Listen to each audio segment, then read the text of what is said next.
Seeing my husband, who usually never showed tears, shedding them moved something inside me. Despite having paid off a massive debt of $200,000 together, rebuilding the nostalgic diner in my husband's hometown, and even building a comfortable two-family home for my mother-in-law, the news that all of it was to be handed over to my brother-in-law brought up feelings of shock and anger.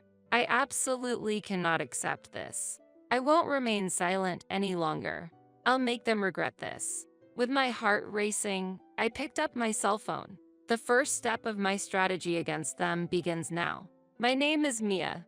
At 30, I am hustling every day at a bustling management consulting firm in the city center.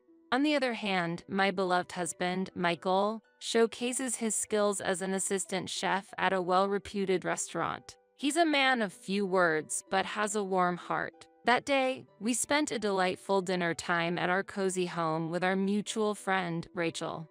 Wait, seriously? You guys are moving back to your hometown? She exclaimed, swirling her wine glass. Yes, we're concerned about Michael's father's health. Michael will be taking over the family diner and we'll start our new life there, I replied with a smile. Mia, I'm truly sorry you would have to quit your job, but that diner is special to me. It's where my father introduced me to the world of cooking. Michael, I understand, but Rachel, slightly annoyed, picked at the vibrant dish Michael had meticulously prepared.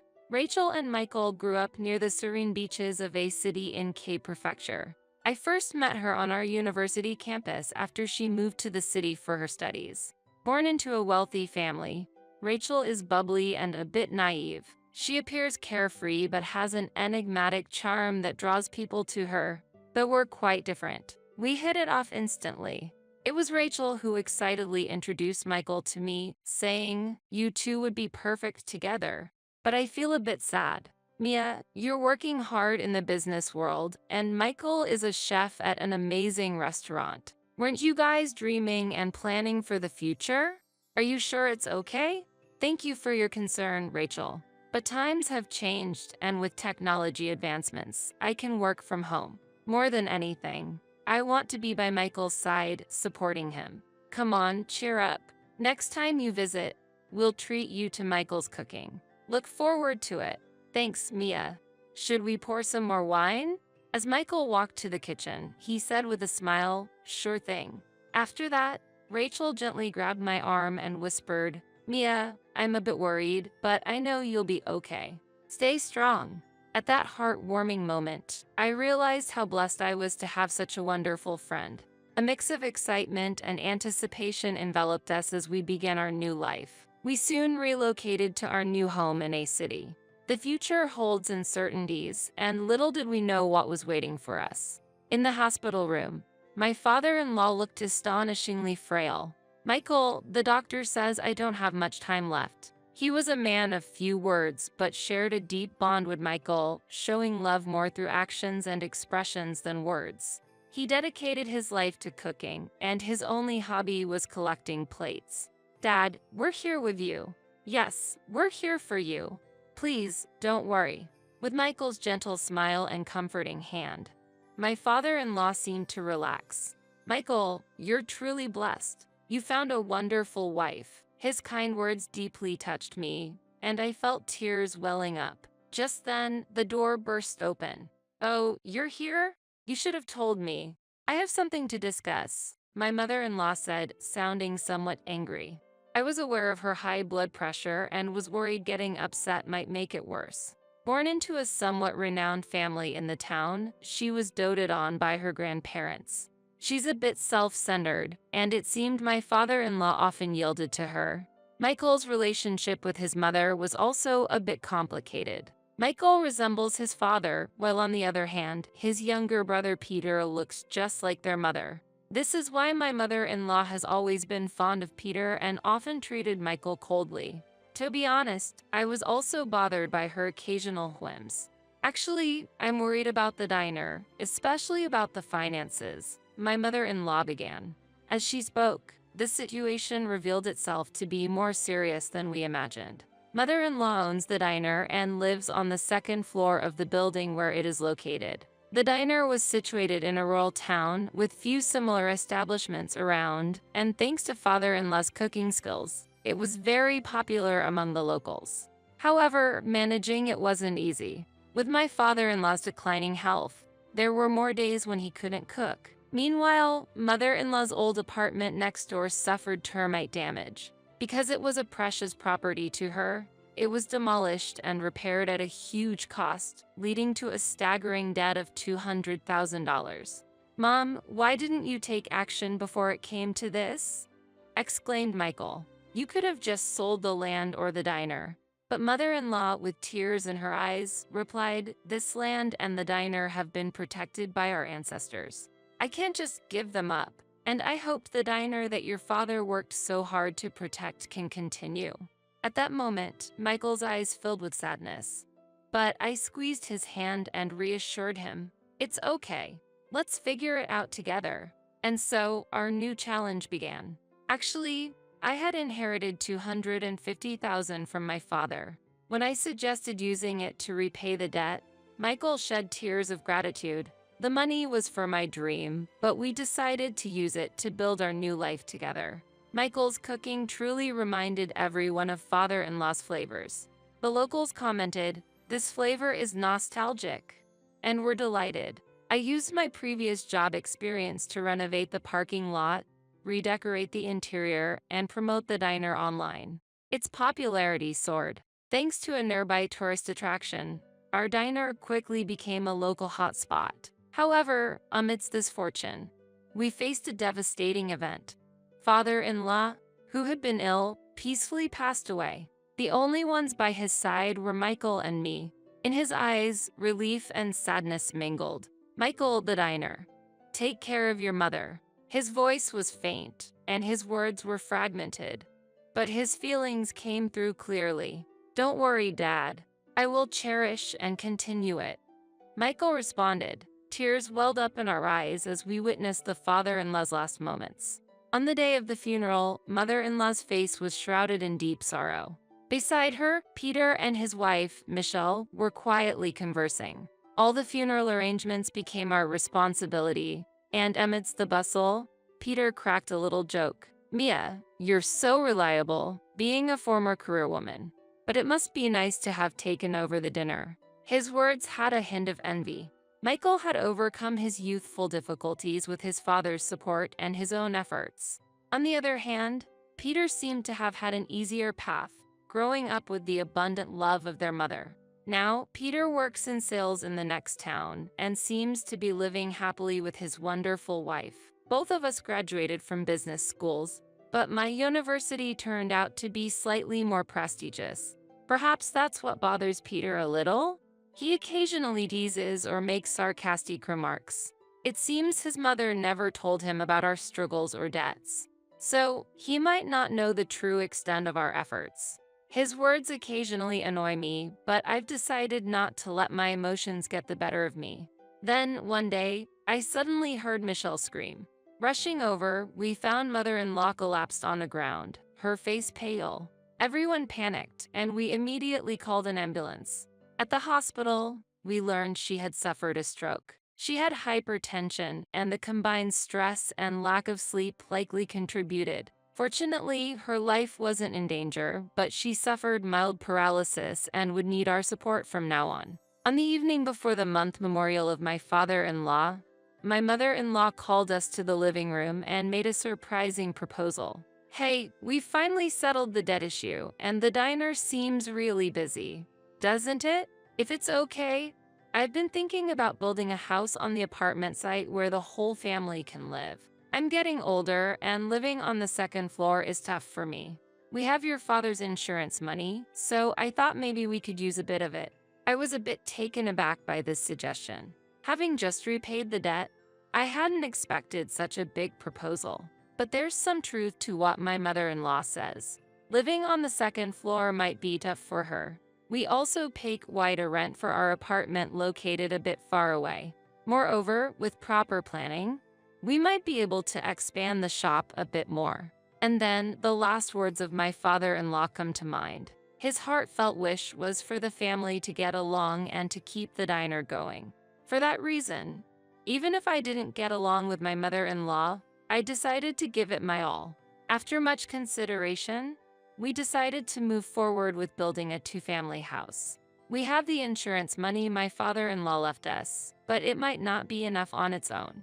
In the end, we used almost all of the savings we had accumulated for our dreams.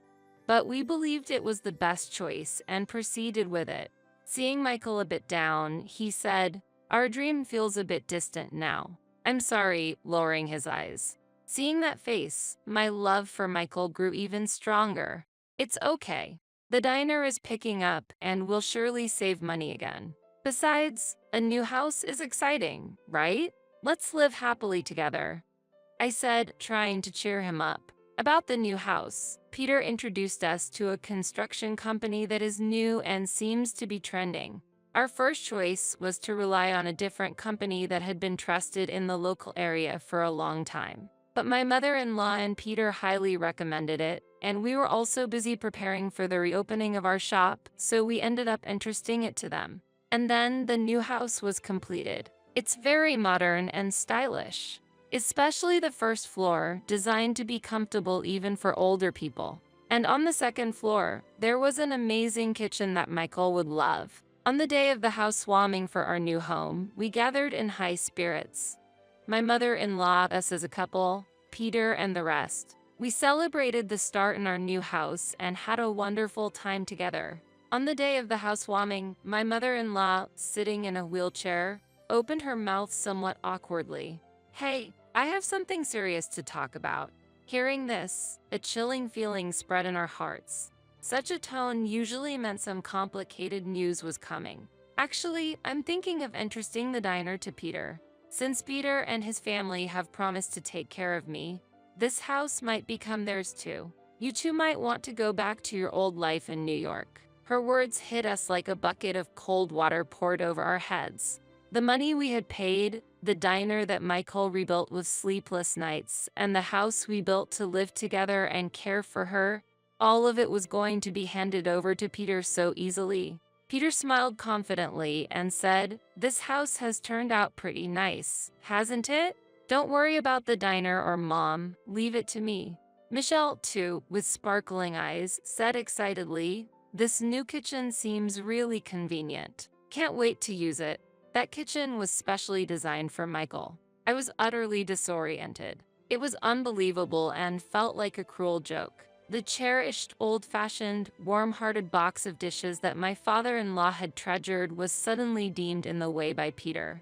To put it more directly, my emotions were in turmoil. "All right, it's time for you to leave now." Her voice had an indescribable coldness, like a winter wind. For a moment, we felt frozen in place. Holding my husband's hand, I nodded silently and left the room. As we exited the house, the smug smiles of my mother-in-law and Peter were visible from behind. Just seeing that made my blood boil. "Mia, I'm sorry. I didn't expect this to happen." It was rare to see my husband cry. Seeing him like that, the small flame of anger inside me grew. But we couldn't be discouraged by this. Determined, I grabbed my phone and called my reliable friend, Rachel. "Hello, how have you been?" Upon telling her about the recent events, Rachel responded firmly. "Wait, are you both sure about this?" "Yes, we're definitely going down this path." Time passed and we, as a couple, decided to open a new restaurant cafe on a lovely corner in City A. On a breezy day, we were present at the opening event, serving as the chef and owner. Michael was the head chef, and I worked as the owner and in charge of publicity. Surprisingly, Rachel came from a family that owns a large piece of land in the city of A, and she herself had a great sense of business. She had always dreamt of starting something in this place, and while keeping an eye on Michael's family business, she offered us this opportunity.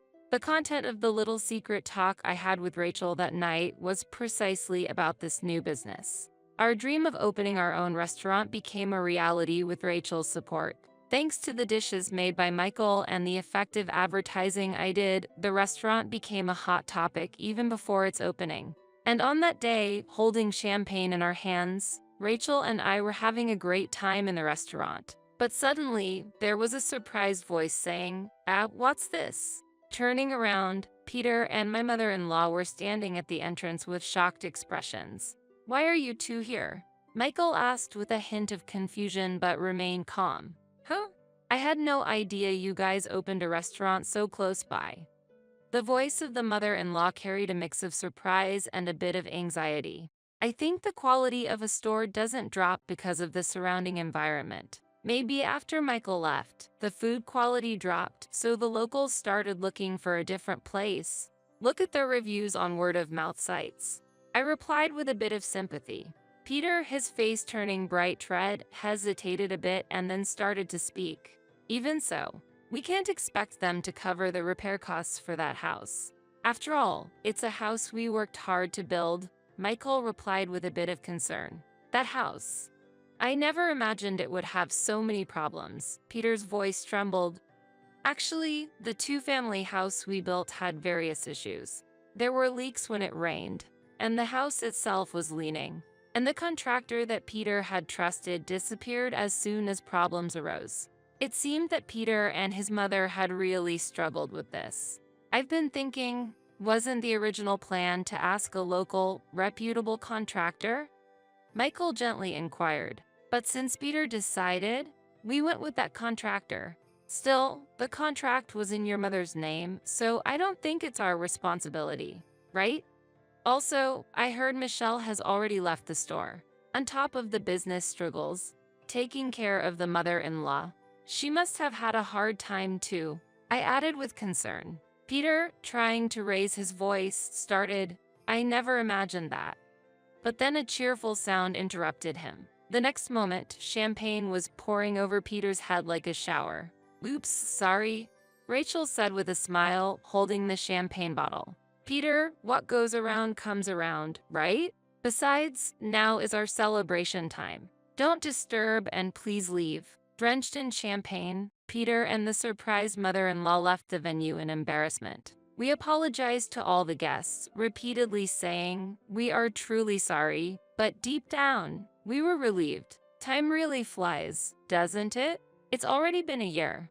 It seems that Peter and his mother's store didn't go well. Peter is now working at a nearby convenience store while taking care of his mother in their rundown house. I heard about it from a neighborhood granny recently.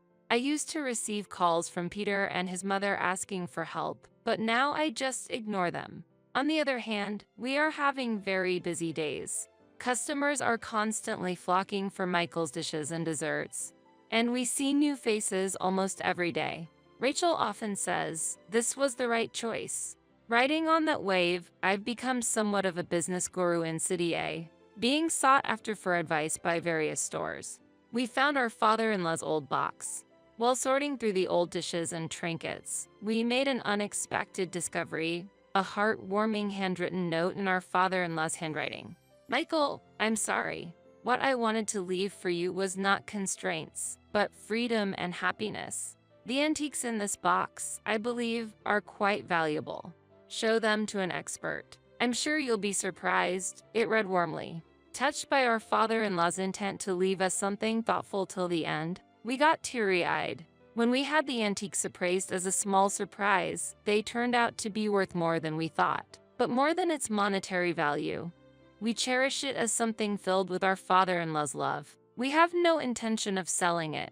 Instead, we've placed it in a special spot in our home, and every day, while reminiscing about our times with our father-in-law, we spend peaceful and happy moments.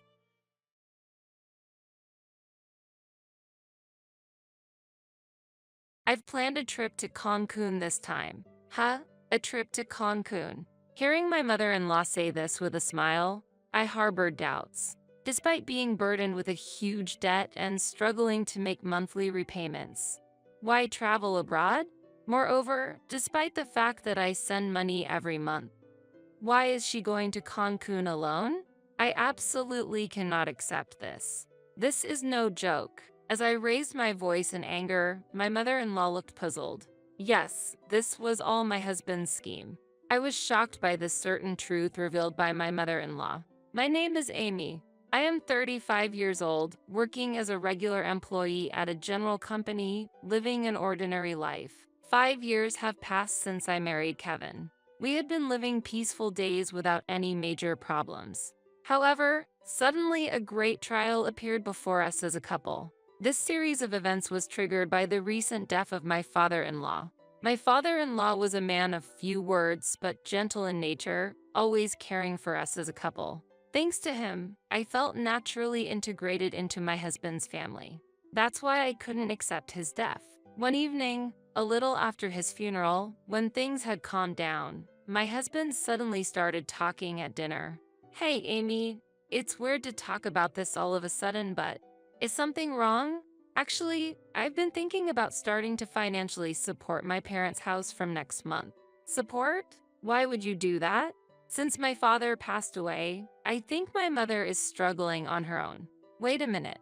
I quickly interrupted my husband. Your father's passing is sad, but your sister is living in your parents' house, right? Yes, that's right, but my husband has a sister living at home. She works for a prestigious company and earns much more than my husband.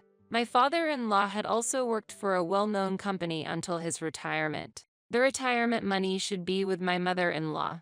On the other hand, we, as a couple, work for small to medium-sized companies. Our income is probably lower than the average for our age group. In such a situation, I couldn't understand why we needed to send money to my mother-in-law.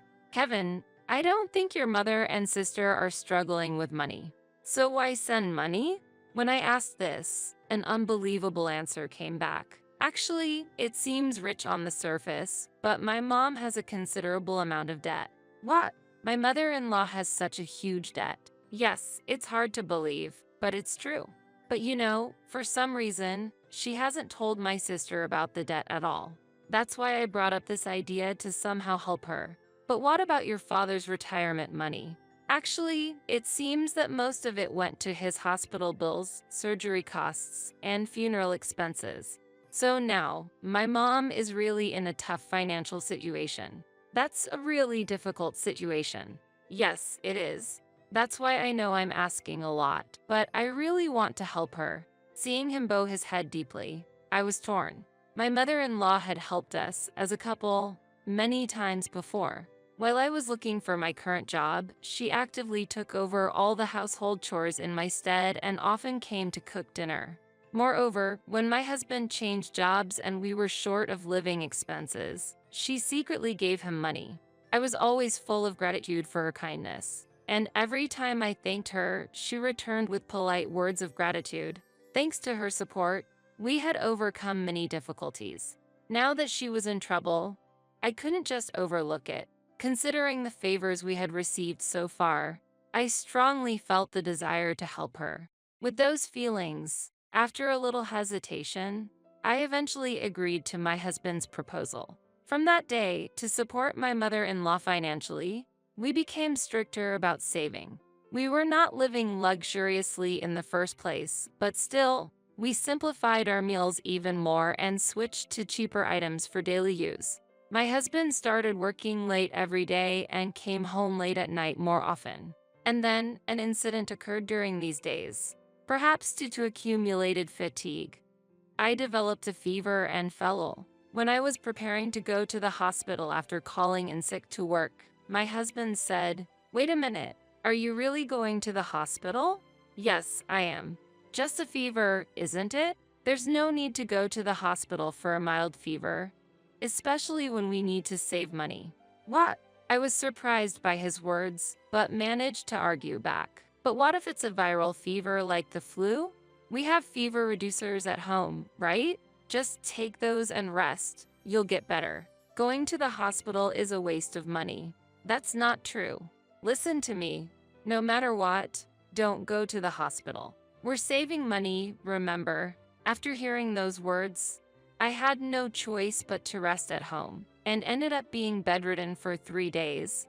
Since then, my distress towards my husband gradually began to increase. Months later, to check on my mother-in-law's well-being, we visited my husband's parents' house. As I stepped into the living room, clothes and travel bags were scattered everywhere. Were you in the middle of sorting something out? I asked, and my mother-in-law replied with a beaming smile. Oh, actually, I'm going to Cancun this time. A trip to Cancun. Yes, that's right. Sarah said she would come with me. Amy, how about you? Do you want to come along? Really? As I was surprised, my sister-in-law, Sarah, next to me started clapping her hands with joy, saying, "That's a great idea. Wait, what is this? We've been sending them money, and they're happily planning a trip to Cancun. This can't be happening." Without noticing my speechlessness, my mother-in-law and sister-in-law continued to excitedly talk about the Cancun trip. I'm so excited. It's my first time in Cancun. My mother-in-law said, and Sarah replied, "Me too. And it's surprisingly affordable this time of year." Exactly, Amy. Don't worry. If you can come with us, we'll cover the travel expenses. My mother-in-law continued, "Really, we've been so grateful to you ever since Kevin got married," added Sarah. Unaware of my feelings, they were engrossed in their conversation. Finally reaching my limit, I confronted my smiling mother-in-law and sister-in-law, who were inviting me to the trip. Stop joking. A trip abroad. What are you really thinking? I raised my voice. What? Startled by my sudden reproach, my mother-in-law and sister-in-law froze with their mouths open. Even though they were shaken, they tried to calm me down. Amy, what's wrong? Did we say something odd? Maybe you don't like traveling? Did we invite you too forcefully? It's not about that. How can you even think of inviting me on a trip? Do you understand our situation? Amy, calm down. What caused you to be so angry? Really, if you have the means to go on a trip, I'd rather you pay off your debts first. What? Debts? I let all my feelings out towards them. We can hardly save money, and even when I'm sick, we can't afford to go to the hospital, yet we prioritize sending you money. And yet, how can you calmly plan a trip abroad? Please consider our situation a little. After pouring out all my emotions, I noticed tears streaming down my cheeks. Whether it was anger, sadness, or both, I wasn't sure. However, I was certain that the frugal lifestyle until now had been more painful than I thought. While crying, I collapsed on the spot. Seeing this, my husband rushed over in surprise. Hey, you! What are you saying to my mom? But, that's enough. We're going home. Kevin tried to pull me up forcefully. At that moment, my mother-in-law spoke up quietly. Wait a minute.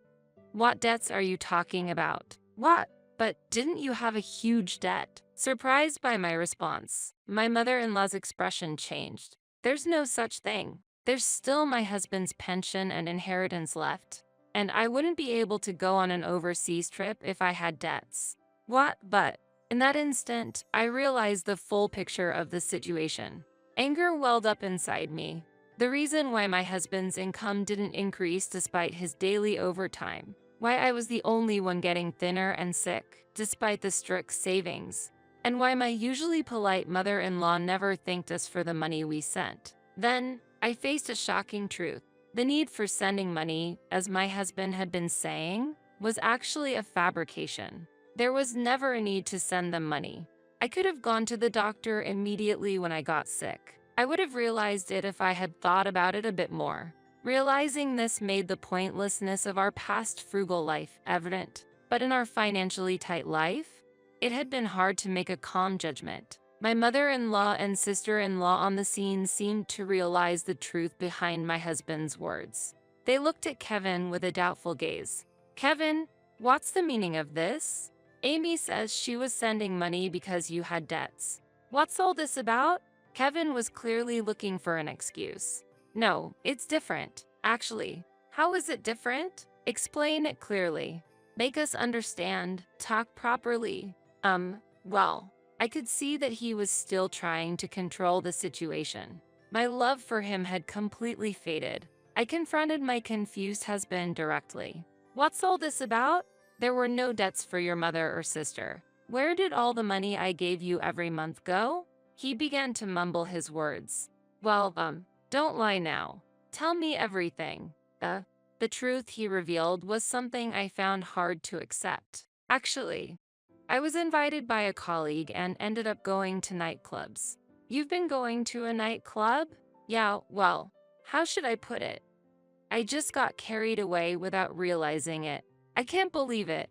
Going to such places when it hasn't been long since your father passed away. And that was around the time you started talking about sending money, right? I'm sorry, really sorry. I just went there for a bit of a change of pace. I didn't think it was a big deal. Such an excuse can't be accepted. How can you behave so irresponsibly? Lying about sending money and using my hard-earned money for going to nightclubs. I can never forgive that. No, it's not like that. I never meant to hurt you, Amy. I just got a bit carried away, that's all. I really regret it. As I shouted, my husband tried to appease me, piling up lies. But trust once lost, even between husband and wife, is not easily regained. His impromptu lies and insincere attitude completely extinguished my love for him. No matter how long his apologies continued, I couldn't forgive him in my heart. I couldn't bear it anymore. I felt it was impossible to continue living with someone who lied to satisfy his own desires. With despair welling up from the depths of my heart, I told my husband my final words. I'm fed up. Saying I didn't intend to hurt you is no joke at all. Not only did you deceive me with lies, but how much do you need to belittle me? While I had a fever, you forced me to save money and enjoyed yourself in nightclubs? Unbelievable. Sarah's voice of surprise echoed in the background as I continued indignantly. I've been saving hard for your dear mother. Food, daily necessities, clothing. I've been enduring it all. Do you understand that effort? I can't even think of you as a family anymore. Such a scumbag should just go to hell. Just wait. I only went to nightclubs. Just that? The drinks you enjoyed with the money saved while I was sick must have tasted great. No, it was for work. I don't want to hear it anymore. I'm leaving. Wait, Amy, please, I need you. What? Now? Have as much fun as you want in the nightclubs and see how it feels. Don't say that. By the way, I want all the money I gave you as support back. Make sure you pay it all back. Realizing the situation, my mother-in-law and sister-in-law hurriedly showed a posture of apology. Amy, I'm really sorry. I can't believe my foolish son did such a thing. It's truly shameful. Because of my thoughtless brother. Mother, Sarah, please don't apologize. It's not your fault. No, we have a responsibility too. We want to make amends somehow. Amy, I'm so sorry too. My brother has caused such trouble. Don't worry about it. But I've decided to divorce. I'm truly grateful to both of you, but please let me say goodbye. They nodded while shedding tears. Mother, Sarah, thank you for everything until now. At that moment, my husband called out to me with a pained voice. He knelt on the spot and continued to make excuses. Amy, please forgive me. I really regret what I've done until now. Before I could react, Sarah moved first and slapped my husband across the face. As he stood there stunned with a swollen cheek, Sarah looked down at him and said, I can't believe you would do something so terrible. How much more did you need to torment Amy? Sarah, lying to Amy to take the money meant for supporting the family, not allowing her to go to the hospital, and on top of that, spending that money at nightclubs. How can you be so heartless? I'm ashamed to be your sister. Wait, just hear me out. What's the point now? The fact that you've been forcing Amy to save and suffer for these past few months is true, isn't it? Mom and I will never forgive you. Never associate with us again. Do you understand? Don't ever show your face to us again. My sister-in-law, holding back tears, forcibly dragged my husband out and threw him outside. She locked the door and cut off all communication with my husband. No matter how much he pleaded at the entrance, the door was not opened. Amy, I'm really sorry. There's not much I can say now, but forget about that man and find happiness. With those words, I was hugged tightly by my sister-in-law. After expressing my gratitude, I left my in-laws' house. Then, I moved out of the house where I lived with my husband and found a new place near my workplace. Since I was already employed permanently, I didn't face much difficulty in living even after the divorce. I consulted a lawyer I knew to proceed with the divorce. It was clear that my husband was at fault, and the divorce was quickly finalized. I claimed the money he fraudulently took from me as support and the resulting compensation. I made sure to collect the maximum amount. He ended up having to pay the compensation in a lump sum and is now living days incomparably harder than before. I hear he is consumed with endless overtime and working through the night. Naturally, he no longer has time to frequent the nightclubs he used to enjoy. Now, he's just an existence who works. After the divorce, I received several messages from my ex-husband. I was wrong, forgive me. I'm not going to nightclubs anymore. I don't want to get back together. I'm just really in trouble. Can you lend me some money? Please, you're the only one I can rely on. In the end, it's all about money. I feel nothing but pity for him.